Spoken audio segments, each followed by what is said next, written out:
अस्सलाम वालेकुम नाज़रीन, मेरा नाम अली हैदर है। आपका शुक्रगुजार हूं कि आपने मेरी ये वीडियो देखने के लिए वक्त निकाला। न्यूजीलैंड की प्राइम मिनिस्टर ने बिलाखिर माफ़ी मांग ली है। किस बात पे?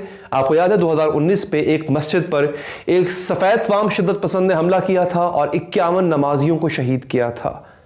न्यूजीलैंड की प्राइम मिनिस्टर ने माफ़ी इसलिए मांगी है क्योंकि उन्होंने तस्लीम कर लिया है कि ये हमारा इंटेलिजेंस फेलियर था। एक बात। दूसरी बात नाज़रीन ये कि ये 51 नमाजियों की जान लेने वाला ये सफेद फाम इंतहा पसंद आदमी आखिर इसने ऐसा क्यों किया और कैसे किया? एक 800 सफ़ात की रिपोर्ट शाया हुई है क्योंकि न्यूजीलैंड हुकाम ने इस पे बाकायदा काम किया, इसकी उन्होंने इन्वेस्टिगेशन की और इन्वेस्टिगेशन के बाद उन्होंने ना सिर्फ अपनी गलती को तस्लीम किया है बल्कि यह भी बताया है कि यह आदमी किससे मुतासिर हुआ था, इसने किस तरह से असलहा खरीदा, कहां कहां से इसने जो है वो मदद हासिल की और बिलाखिर ये हमला इसने किया कैसे, ये कहां कहां ट्रैवल करता रहा। ये सारी चीजें एक रिपोर्ट में शाया हुई हैं। लेकिन जो बड़ी इंपॉर्टेंट बात है नाज़रीन वो ये है कि हुकूमत मान ले कि उससे गलती हुई। हमारे यहां होता क्या है, किसी भी किस्म का इंटेलिजेंस फेलियर जो है उसको छुपा लिया जाता है, किसी और पर डाल दिया जाता है। लेकिन यहां पर एक बहुत बड़ी बात हुई है, वो ये हुई है नाज़रीन के माना गया है कि हां जनाब हमसे गलती हुई है, ये गलती हमसे बहुत बड़ी गलती है। अच्छा नाज़रीन, अब मैं आपको बताता हूं एग्जैक्टली हुआ क्या हुआ। नाज़रीन ये रिपोर्ट में ये लिखा हुआ है कि हमने जो इस्लामी इंतहा पसंदी है उस पर बहुत काम किया।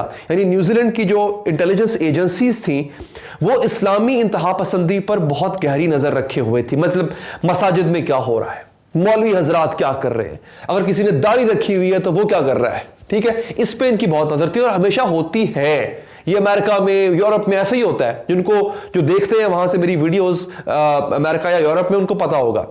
लेकिन नाजरीन मिस कहां से हुए? मिस यहां से हुए कि यार इस्लामी इंतहा पसंदी ठीक है होती होगी, लेकिन उससे बड़ी इंतहा पसंदी तो ये जो नस्ली इंतहा पसंदी है ये है।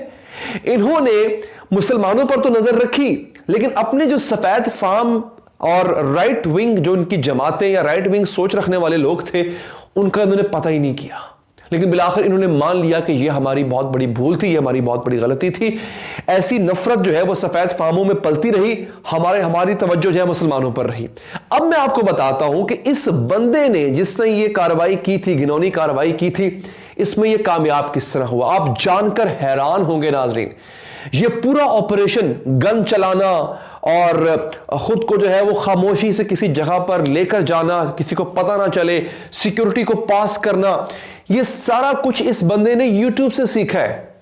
ये मैं नहीं कह रहा हूं, ये रिपोर्ट कह रही है। 800 सफ़ों की रिपोर्ट है जो न्यूजीलैंड गवर्नमेंट ने शाया की है। यकीन नहीं आता, खुद जाके पढ़ ले। इस बंदे ने यूट्यूब से सीखा है कि कौन सी गन लेनी चाहिए, किस बंदूक को हैंडल करना आसान है और उसका नुकसान भी ज्यादा होगा, और किससे गन चलाई जाती है और किस तरह से हमला किया जाता है, किस तरह से निहत्ते हो अगर लोग हो तो कैसे मेक श्योर किया जाता है कि सही टारगेट पे गोलियां लगे और लोग जो है वो उससे मारे जाएं। ये बाकायदा पूरी की पूरी ट्रेनिंग इस बंदे ने अपने यूट्यूब चैनल से ली।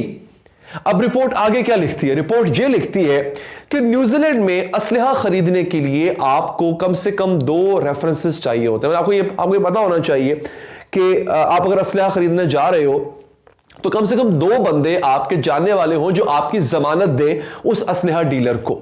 इससे क्या किया, इसके साथ इसका एक दोस्त था जो इसके साथ ये वीडियो गेम्स खेलता है, वो और उसके वालिद को इसने अपना जामिन बना लिया, अपना रेफरी बना लिया, रेफरेंस के तौर पे इस्तेमाल किया और जाके इसने वो बंदूक खरीद ली जिससे इसे इतना बड़ा नुकसान पहुंचाया था।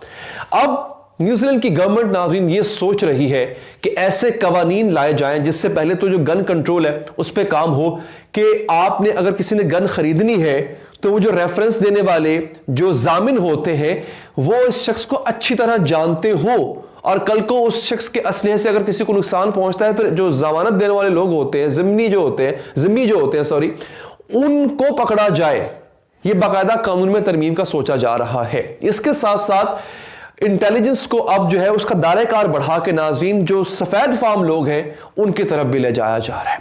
तो ये एक मैं समझता हूं अच्छा काम है जो जसिंडा आर्डन कर रही है। लेकिन एक बड़ा अहम पॉइंट जो हम मिस नहीं कर सकते नाजरीन यहां पे, वो ये है कि इस आदमी ने जिसने ये इतनी घिनौनी कार्रवाई की थी नाजरीन, इस आदमी ने ये काम करने से पहले काफी मुल्कों का सफर किया। लेकिन जो इसका कयाम जिस मुल्क में सबसे ज्यादा था, आप ये जानकर हैरान होंगे, वो था भारत। ये भारत ने उन दिनों बहुत रहा। आपको पता है भारत में जिन दिनों ये 2019 में हुआ वाकया मस्जिद वाला, उन दिनों भारत में इंतहा पसंदी अपने उरूज पर थी।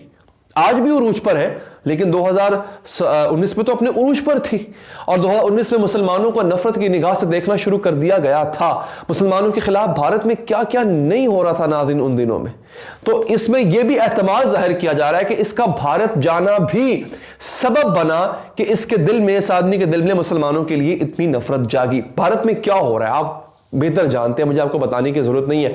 भारत में पूरा एक नैरेटिव बना दिया गया है मुसलमानों के खिलाफ, एक फिजा बना दी गई है, एक बयानिया बना दिया गया है कि मुसलमान जो है वो भारत के लिए सही नहीं है, ये कहा गया है। और ये कोई और नहीं कह रहा, ये खुद वहां की हुक्मरान जमात जो है, उसके वज़रा, उसके सीएम योगी आदित्यनाथ को ही देख लें, ये हो रहा है सारा कुछ सिलसिला। और बाबरी मस्जिद का फैसला भी उन्हीं दिनों में, पिछले साल ही आता है। तो आप यहां से अंदाजा कर ले नाजरीन के ये आदमी भारत में कुछ अरसा रहा, और कुछ अरसा रहने के बाद इसके दिल में मुसलमानों के लिए इतनी नफरत पैदा हो गई कि बिलाखिर इसने सोच लिया कि यह कोई ऐसा काम करेगा जिससे मुसलमानों को नुकसान पहुंचाया जाए। और फिर इसने नाज़रीन मुसलमानों को नुकसान पहुंचाया, और अच्छा खासा 51 लोग नमाजी सजदे में थे। इसने गोलियां बरसाई इस बेरहम इंसान ने। बिलाखिर इसको अब जो है वो जहां तक मुझे याद पड़ता है, अगर मैं गलत नहीं हूं तो सजाए मौत तो चूंकि न्यूजीलैंड में वैसे ही नहीं है नहीं, इसको उम्र कैद दे दी गई है। और वहां पर उम्र कैद यहां की तरह की उम्र कैद नहीं होती जिसमें आप 14 साल के बाद बाहर आ जाते हैं। ये वो उम्र कैद है जिसमें अब सारी उम्र, जब तक कि मर नहीं जाता इंसान, सारी उम्र वो जेल में ही कैद रहता है। तो उसको वो वाली उम्र कैद जो है वो दी गई है, जो कि मैं समझता हूं ठीक है, सजा है, बहुत बड़ी सजा है।